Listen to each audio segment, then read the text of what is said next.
वहीं पंचकुला के डीसीपी सृष्टि गुप्ता ने इंडिया न्यूज से खास बातचीत में बताया कि कांवड़ यात्रा के दौरान कोई लॉ एंड ऑर्डर की स्थिति न बने, इसको लेकर पुख्ता इंतजाम किए गए हैं। इसके साथ ही उन्होंने बताया कि पुलिस, बाइक राइडर्स और पीसीआर गाड़ियां तैनात की गई हैं। सुनिए। सावन का महीना शुरू हो चुका है और हजारों की संख्या में कावड़ यात्री जो है वो अलग अलग शहरों से होकर गुजर रहे हैं। पंचकुला की बात करें तो यहाँ पर कावड़ यात्रियों के लिए किस तरह के प्रबंध हैं, इस पर बातचीत करने के लिए हमारे साथ पंचकुला की डीसीपी सृष्टि गुप्ता मौजूद है। उनसे बातचीत कर लेते हैं। मैम, बड़ी संख्या में जो कावड़ यात्री हैं वो पंचकुला से होकर गुजर रहे हैं, तो क्या उनके लेकर इंतजाम है और क्या उनका रूट जो है वो फिक्स किया गया है? मैम, जितने भी यात्री आएंगे हरिद्वार से जल लाते हुए, तो they will enter Panchkula, Kakkar Majra side से एंटर करेंगे। तो और वहाँ से लेकर जो मुख्यतः जो हमारे पंचकुला में रहते हैं, 2 शिव मंदिर हैं, एक सकेतरी में है और एक शिवलोतिया मंदिर है कालका का। वहाँ पर ये लोग जाते हैं और कुछ लोग जो है फिर हिमाचल साइड अपने डिस्ट्रिक्ट्स की तरफ भी गुजरते हैं। तो उनको मद्देनज़र रखते हुए हमने जो पूरा रूट है उसको सेगमेंट्स में डिवाइड करके 2 प्रकार की ड्यूटीज़ लगाई हैं। एक तो लॉ एंड ऑर्डर ड्यूटीज़, ताकि कोई भी यदि कोई विवाद होता है, कोई भी इमरजेंसी क्रिएट होती है, तो वो कौन रिस्पॉन्ड करेगा। एंड अदर देन दैट, ऐसी यात्राओं के दौरान जो ट्रैफिक को लेकर मेन इश्यूज आते हैं, वो कुछ इशू ना हो, ना ही कांवड़ियों को की सुरक्षा को लेकर कोई इश्यूज आए, और ना ही जो हमारा रोज़मर्रा का ट्रैफिक है उसको सफ़र करना पड़े, तो वो सुचारू रूप से चलता रहे। तो हमने ट्रैफिक ड्यूटीज़ भी लगाई हैं। तो हर 2.5-3 kilometre has been given to some riders या 2 व्हीलर्स, उनकी ड्यूटी लगी हुई है। और फिर हर 4-5 2 व्हीलर्स की ड्यूटी पर एक पेट्रोलिंग व्हीकल है, वो भी नियुक्त की गई है।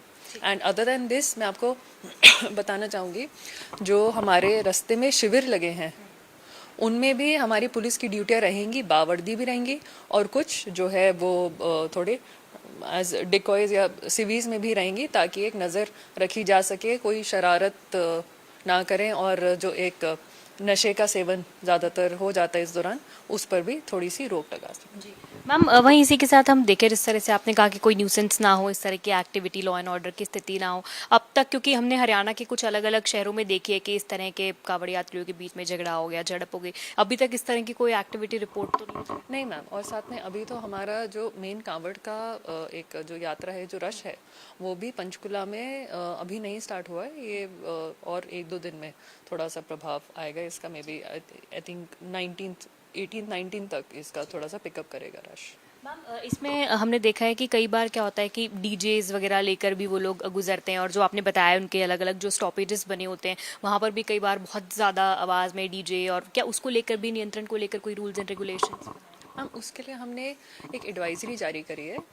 ऐसे कोई बैन नहीं है डीजेस में। मैं इनफैक्ट आपके थ्रू सभी कांवड़ यात्रियों को, पूरी जनता को अलर्ट करना चाहूँगी कि कोई बैन नहीं है डीजे यूज़ करने में। बस एक एडवाइजरी जारी की गई है कि जो भी आप डीजे लगाएं अपनी गाड़ियों में, उसका वॉल्यूम एक कंट्रोल लेवल पे रखें, क्योंकि वाइल वी अंडरस्टैंड कि ये डीजे लगाए जाते हैं ताकि जो भी डाक कावड़ हैं उनको थोड़ा प्रोत्साहित रहे और वो एनर्जेटिक रहें और वो साथ में चलते रहें। But at the same time जो सड़क है, बाकी लोग भी हैं उस सड़क पे, तो उन लोगों के लिए एक न्यूसेंस का काम ना करे। तो इसीलिए यही एडवाइजरी है कि आप या तो डीजे लगाएं ना, और यदि लगाएं तो उसकी वॉल्यूम एक कंट्रोल्ड मैनर में रखें।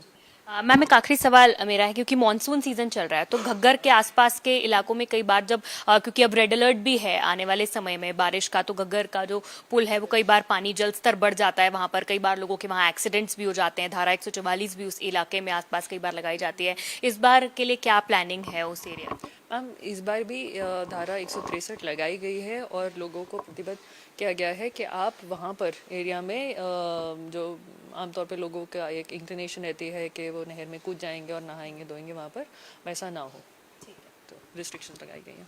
बहुत शुक्रिया बातचीत करने के लिए। तो हमारे साथ पंचकुला की डीसीपी सृष्टि गुप्ता बातचीत कर रही थी, और उन्होंने बताया कि कांवड़ यात्रियों को लेकर किस तरह की सुरक्षा के इंतजाम और प्रबंध किए गए हैं। हालांकि अभी उतना फुटफॉल जो है वो कांवड़ यात्रियों का शुरू नहीं हुआ, आने वाले समय में होगा, लेकिन इसके साथ साथ ही महिला कांवड़ यात्रियों को लेकर भी जो विशेष इंतजाम है वो किए गए हैं, और एडवाइजरीज भी पंचकुला पुलिस की ओर से, डिस्ट्रिक्ट की ओर से जारी की गई है। कैमरा पर्सन जतिन के साथ साक्षी शर्मा, इंडिया न्यूज हरियाणा। वहीं गुरुग्राम में ट्रैफिक पुलिस की व्यवस्था को लेकर के कांवड़ियों ने कहा कि पिछली बार से ज्यादा बेहतर इंतजाम देखने को मिले हैं। पैदल मार्ग चलने वाली व्यवस्था में सुधार दिखाई दिया है। पुलिस विभाग के बाइक राइडर्स भी निगरानी कर रहे हैं। सुने।